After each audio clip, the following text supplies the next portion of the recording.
Hello, and welcome to my professional development.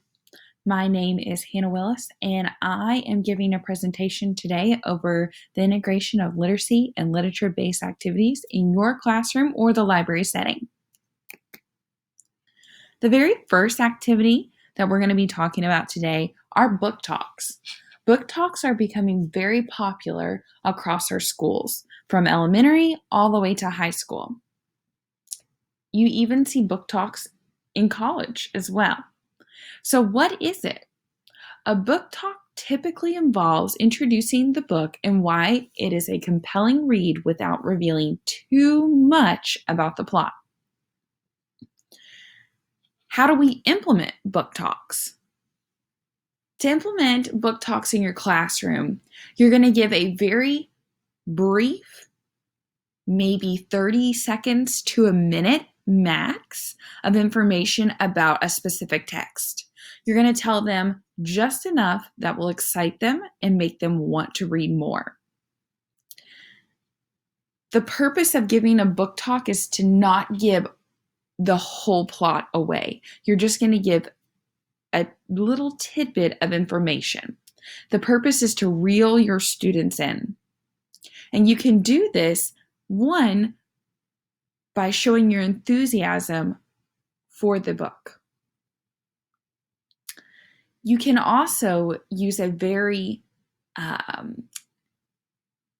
energetic last line for that book talk to really grab their attention. And that may look like this. If you want to know what happens next, you will need to read the book. You also are going to want to choose a text that your students will find interesting. So you need to think about the interest of your students in that classroom. What is the value of book talks? So often we will see that reluctant readers will often ask for more after listening to a book talk. Students may find a new love with reading, and it will not only guide students to quality literature, but will actually hook them, getting them excited about reading. So here today, I have a short clip giving an excellent example of a book talk. I will probably need to fast forward it just a hair. Second Book Talk, the place where book talks stop being long-winded and start getting real. Set your stopwatches. Here we go. Do you like creepy stories like Coraline by Neil Gaiman? In The Door by the Staircase, Mary, an orphan at the Buffalo Asylum for Young Ladies, thinks that her miserable, lonely life is finally about to start getting better when she's adopted by a mysterious woman named Madame Z. But as soon as Mary gets to her new home, she discovers that things are not quite as great as they first appeared, and Madame Z may be hiding a terrifying secret. I need to warn you, this book will give you goosebumps. But if you love stories about evil creatures and magic and fairy tales, it's worth the shivers. The Door by the Staircase by Catherine Marsh. Till next time. Okay, so that was an excellent book review. She did not use that last line of to find out more, you're going to have to read the book, but we were still interested. I loved her body language. You could tell that she had a lot of enthusiasm for the book. The next activity that we're going to talk about today are audiobooks. Audiobooks are recordings of a narrator reading a book. It's as simple as that. I personally have noticed that audiobooks are becoming much more popular. When you're reading through the literature in the Young Adult Reader book by Ernest Bond, you see that they're giving examples of how you can listen to audiobooks through MP3 players and such. We don't really see that as much today, where it's easily accessible on a cell phone or a computer. So how can we implement this? Well, we have to have the necessary tools.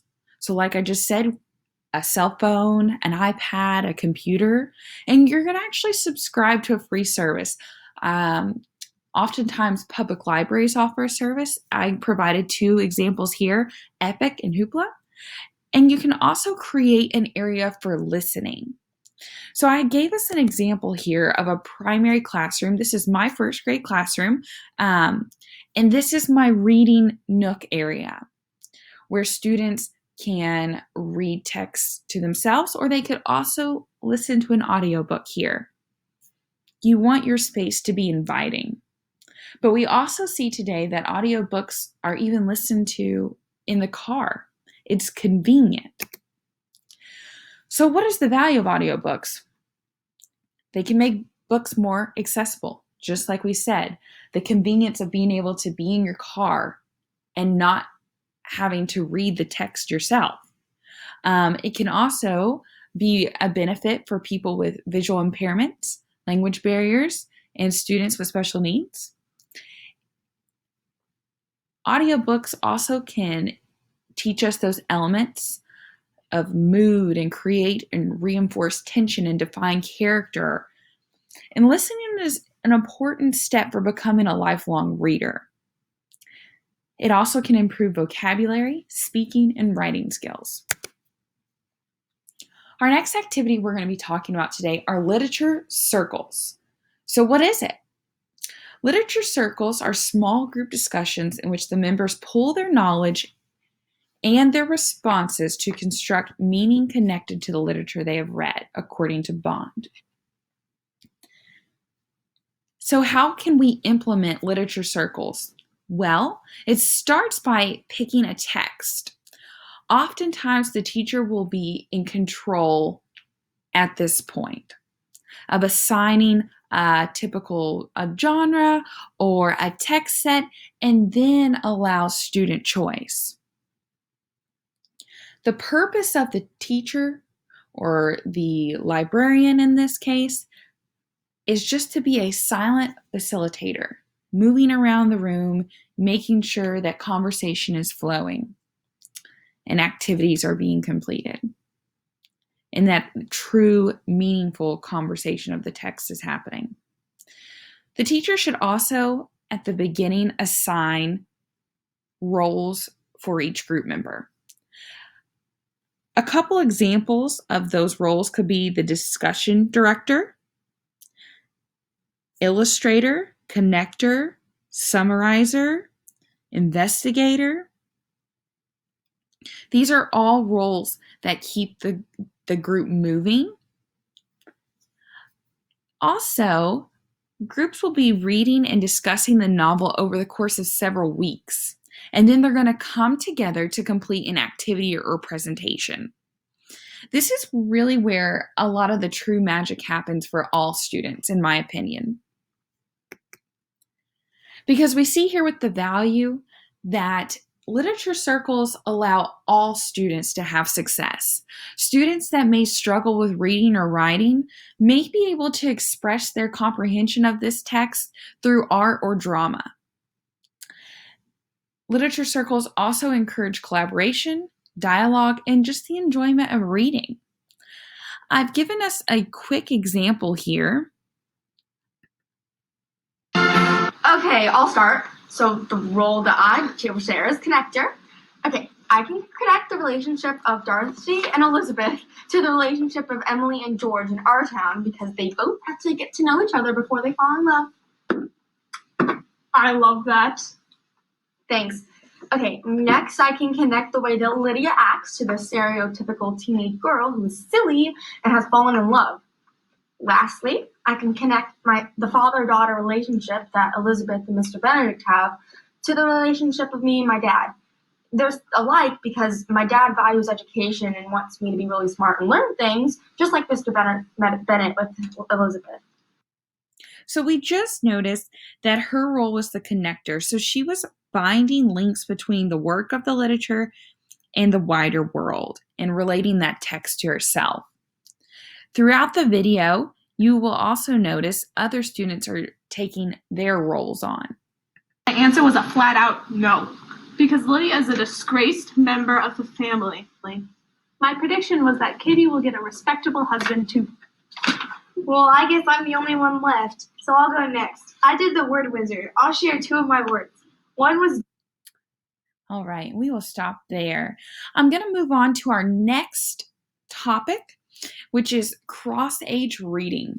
I found this one super interesting and I really enjoyed reading about it and can't wait to implement it more in my own classroom. So, what is it? This is where young adults will engage in reading literature with elementary school students. So, when I think of my school that goes from pre K to sixth grade, I would want to reach out to the fifth and sixth grade students and pair them with my first grade. So, how will you implement this? Well, you assist your young adults in the following. First, you're going to teach them about book choice for primary age students, how to read with kids. And you're also going to discuss how younger students may respond to the text or just may respond to the young adult reading in general. Because primary age students, their focus is not going to be there at all times, not for every student. And so they're going to have to figure out how to respond to that. What is the value in cross-age reading? Well, for young adult readers, it's going to help them focus more on the story, the performance, their appropriatism, and the audience. For younger children, this is just natural. They will gain from the reading, and they're also going to gain from those modeling skills that are taking place by the young adult reader. Our next activity are book reviews. Book reviews can often get mistaken for book reports, but today we are just discussing book reviews. So what is it? It's similar to a book talk. A book review is publishing your thoughts on a book. This review assists in helping others decide if the book would interest them enough to read. So how can we implement this? This task can be done at all ages. You could use paper and pencil or computer. And the value is that students get to share their opinions and encourage others to read in a fun way. So when book reviews are completed, I think it's an excellent idea to hang in your classroom or put in the library, and that really encourages readers to check out maybe a book they hadn't thought of before. I have here some personal examples from my classroom of students doing book reviews. With this activity, they're having to write out the title of the book. They're going to tell me shortly what it's about. Then they get to rate it, giving out of 1 to 5 stars. And they also get to draw a picture from their favorite scene of the book. So you see here that one of my friends has a pigeon book, and he is giving his rating. I have another friend here that read a nonfiction book over polar bears, and it looks like he's finishing up his drawing. And my last friend has a Splat the Cat book, and it looks like she is drawing her favorite scene from the text.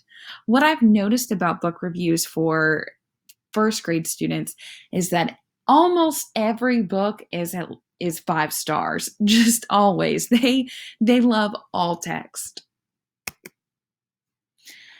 Our next activity is called What's the Status? So what is this? Well, students will actually get to create a Facebook page and post as if they were a specific character from the text they are reading. I find that this would be geared towards your older students, perhaps Facebook, or perhaps your high school students that are more active on Facebook and those social media sites. How do we implement this? Well, students will choose a character from the text. They're going to provide images and status updates that are relevant to the character in the novel. The value: this activity will engage the middle and high school age students who are active on social media, and it's also going to provide a deeper understanding of the characters. Now it's your turn. So I have a follow-up activity for you today. What I need you to do is I want you to choose any text. Then I want you to pick one activity from the presentation and describe how you could use that text with the activity in the classroom or library setting. I want you to describe this activity using Flipgrid. Flipgrid is super fun if you've never used it before. On this page, you're going to be able to click the link here. And when you click this code, it'll take you to the Flipgrid board where you'll be able to read the prompt again of what I'm asking you to do, and you'll be able to record your response. Be sure to click the green plus sign once you click the Flipgrid link. Thank you so much for listening to my presentation today. I hope you found a different activity or something new that you could possibly try at your school. Thanks for watching.